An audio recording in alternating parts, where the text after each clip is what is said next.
Okay, before I get started, I just wanted to show you just how hot it's been here lately. There's a picture of me a week or so ago, and that thermostat thing is outside in the shade, and it's just at 110 degrees.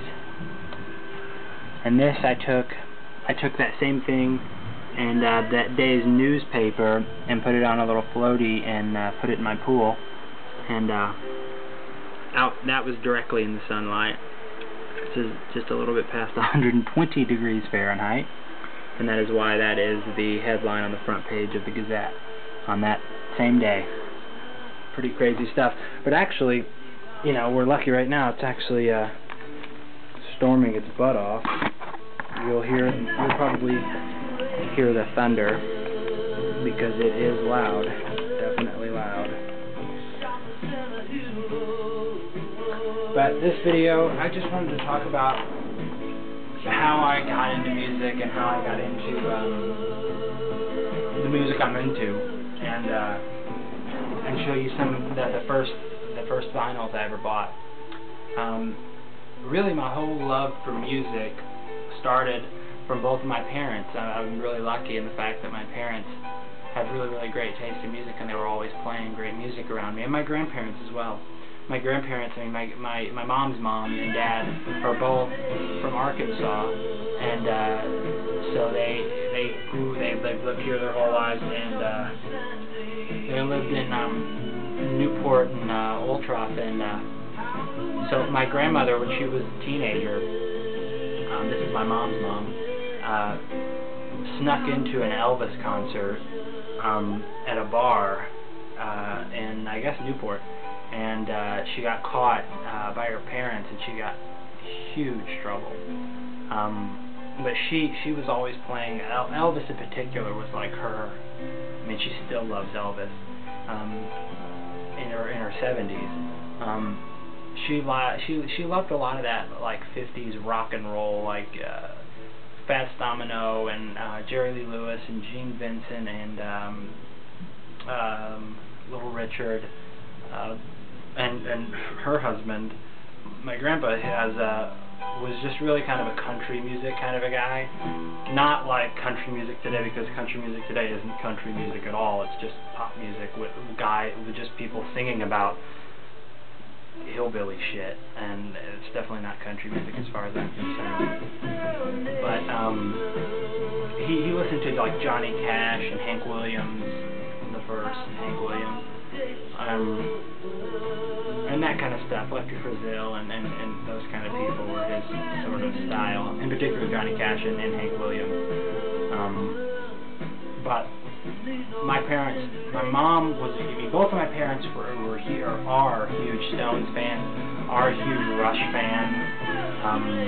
You know, like a lot of the bands from there, you know, when they were older than me, but I mean, like REO Speedwagon and ELO and John Mellencamp and those kind of people they both love. My mom likes, you know, Duran Duran, the Beatles, and Eric Clapton, the Eagles, John Denver. Both of my parents love John Denver, Elton John as well, Billy Joel, James Taylor is another one that my mom really loves. My dad likes bands like The Who and you know, I said REO, and he really likes a lot of new stuff too. Well, stuff that was new, like Garth Brooks he likes, and Viva Blowfish, and Toad the Wet Sprocket in particular, Glenn Phillips, their lead singer, whose solo album, Albulum, is a really amazing record, and I think more people should hear about it, because it's a really great record. It's funny, it's good, it's, you know, good listening, creates a really great vibe. But so I had all that kind of stuff playing around, and my mom's mom was always playing Jailhouse Rock, the movie, always when I was a kid. That's probably the first music I ever really remember, as far as like actually seeing it and visualizing it and hearing it and liking it and seeing that cheap jail like setup, the levels with him sliding down, the guy sliding down the fireman's pole in a jailhouse for whatever reason. but I just love that, and that was when I was really little, and like Yellow Submarine was another one that I always watched when I was a kid. That's the Beatles movie cartoon, and that kind of stuff. So I always had the good music around me, no matter where I was. It was always around me. But everybody, no matter who you are, you go through that bubblegum phase where you like what everybody else likes, and you know, and what's cool.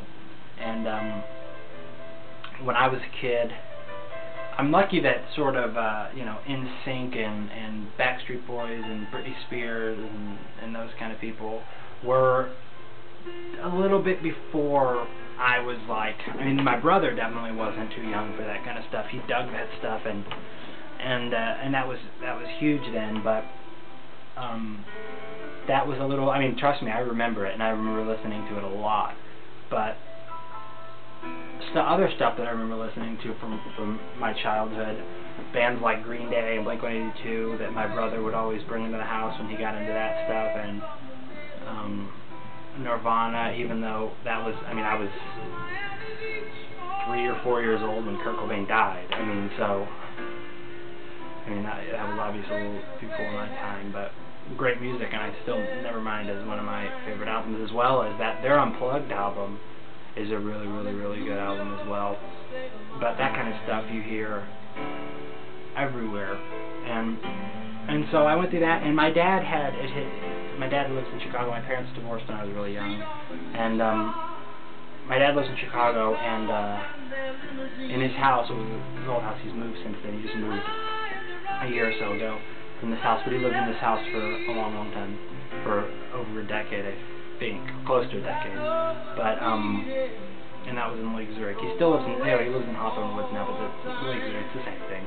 But he his in the basement in the game room, he had his vinyl sleeves put like wallpaper around the room, like on the wall, like boom, boom, boom, boom, boom, like bricks.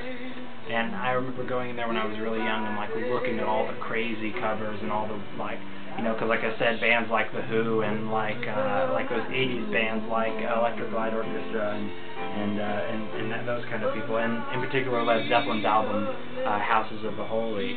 I always used to giggle at that one with the naked kids on the rocks.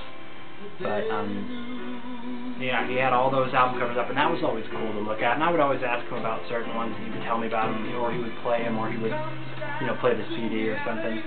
And so I was always getting that sort of that education of music from both of my parents. And my mom, you know, turned me on to a lot of music I dig now, like the Beatles, like Eric Clapton, and from there it sprung to Bob Dylan and people like that. And when you listen to the folk singers, you know, you get to that certain place. And my Uncle Jim, who I talked about in the concert video, him turning me on to Neil Young, because when I started playing guitar, he was like, you know, he's a good guitar player, Neil Young. And I say this, and I said it in the other video because it's like so, like the memory is so vivid. And he said, you know, he's a good guitar player, Neil Young. And I was like, okay. And it just seemed like he was always bringing up Neil Young. And then I started playing harmonica, and he was like, you know, he's a good harmonica player, Neil Young, and so on. And it just seemed like he was always bringing up Neil Young. And I actually got to go see Neil Young with him in 2008 when I was out there for Christmas, and amazing concert. Neil Young is one of my favorites of all time. It's just his way of going from one thing to another, from like hard rock, like almost even punk, to just him with an acoustic guitar and a harmonica is really awesome. And that's the kind of stuff that I really like.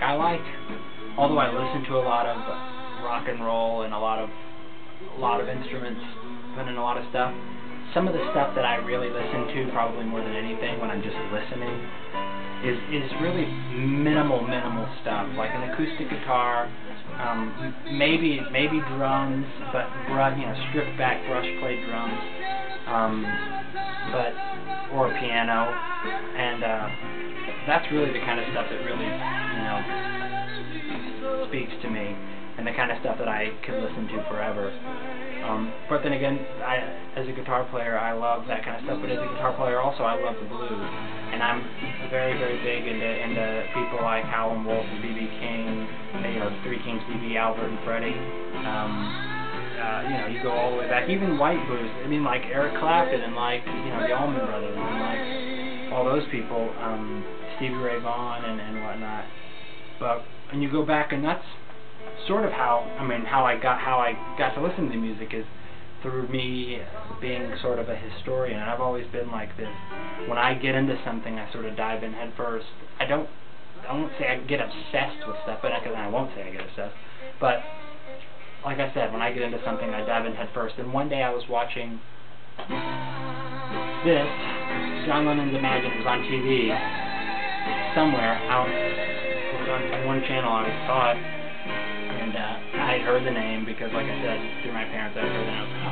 John Lennon. I had probably heard something, maybe even negative, about how he's a hippie or how he did some, you know, he was extreme or whatever. Maybe I don't know. I'm not going to say any names, but yeah. But I was watching that one day, and I thought that is the coolest guy I've ever seen in my entire life, and that was a while ago. That was quite a few years ago.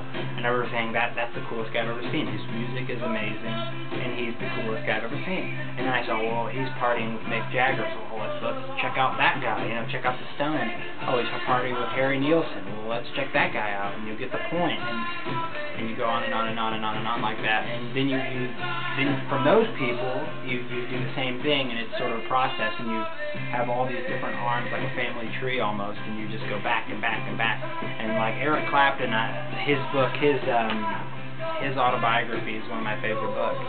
And you know, he's influenced by guys like B.B. King and Muddy Waters and Howlin' Wolf and a lot of those Chess Records guys. And then you say, well, who influences those guys? And it's like you work your way all the way back to Robert Johnson's music, which I cherish as well. And I know Eric loves Robert as well, but you just sort of work your way back. And that's how I've got to know all the musicians and all the different music that I listen to, and that's how it's such a diverse thing that I listen to, a little bit of everything, and I like that. But what else? I got when I started playing. My mom bought me a guitar when I was a kid.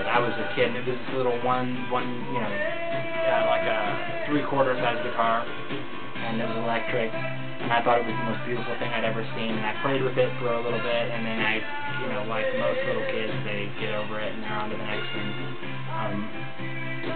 But then and then a couple of years later, at school, I started playing the saxophone, and then that didn't last very long, and then I was, my friend Alex, and this is in Chicago, my friend Alex, I was over at his house, and he was playing guitar, and it did something to me. It made me, like, I laughed, I felt weird, I felt awkward, but happy, and it was a very weird feeling, because he was playing it, and it sounded just like the record, and I'd never seen that before, and I was just, like, blown away by this, and so I immediately was like, I have to be able to do that. I have to make somebody feel like that. And every time I'd go over to his house, he would, you know, we would, you know, do stuff, and then I would always be messing around with his guitar, you know.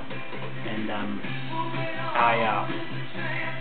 and this is like every time I'd go over to his house, and he would want to do other things. Like I remember the first time I ever smoked weed was with him. And we used to smoke a doobie, and I would just sit down, and I would play, and he would try to teach me stuff, and I would be out of my mind and want to, do it. And I just thought when I would get one little note, and it sounded like okay, even though it wasn't like really a chord or anything, it was just like a thing that sounded cool, I would just do it. And one day he called me up and was like, hey, you want to buy my guitar? Because he was getting a new one. He had bought a new guitar, and he said, I was like, how much? Because I thought it was going to be a ridiculous amount, because he would always show me the catalog and show me that, oh, this guitar's $2,000, or this guitar's $3,000, and I was like, oh God, how much? And he said, $30. You get the guitar, a cable, and an amp, a little 10 or 15 watt pig nose. And I asked my dad, and he said yeah. And so he dropped it off, and I was hooked ever since. And I messed around with it. I didn't ever change the strings. They were rusted, and it wasn't tuned. And I remember my dad came up to me one day, and he was like, "You want to take lessons?" Because he was reading through the Lake Zurich Courier, and it said something about lessons, and I said, yeah. And so I did that, and then that was like a 8-lesson thing once a week, so 2 months. And the lady was really, really cool. They gave me my lessons. She was kind of a hippie kind of a lady, kind of almost like a gypsy looking kind of a lady, stuffed all over her and, you know, dangling jewelry and stuff. And she was awesome. She taught me a lot of really cool stuff. But and this is a really embarrassing story, and I'm really, really ashamed of myself for this. But I remember seeing her a year or so, a couple of years ago, at the music shop in Lake Zurich, Illinois, and I didn't go up to her and say anything. And I'm so embarrassed to say that I didn't. And I don't know why I didn't. I saw her and I knew that was her. I mean, I recognized her like that. She didn't recognize me, obviously, because she's God knows how many students she's had. And that was years before. I was, you know, 13 years old, 14 years old when I had those lessons, and that was when I was 19, you know, so, or 18. And yeah, so I don't know why I did that, but you know, I wish I could go back, because I'm sure she'd be thrilled to see, you know, that one of her students stuck with it and, you know, had actually, you know, is gotten better and stuff. But I don't know. If I ever see her again, I will say something, and that is honest to God truth. But yeah, I'll show you the albums, the first albums that I bought. These are this is like 2005. So I got these. This is Bob Dylan's Desire, with songs like Hurricane, obviously, and Mozambique. One of my favorite songs is One More Cup of Coffee, one of my favorite Bob Dylan songs. The sleeve's not in the greatest condition, but the album is in great condition. This is John Lennon's Double Fantasy, John Lennon, Yoko Ono. His last album, obviously, 1980. Watching the Wheels is one of my favorite John Lennon songs.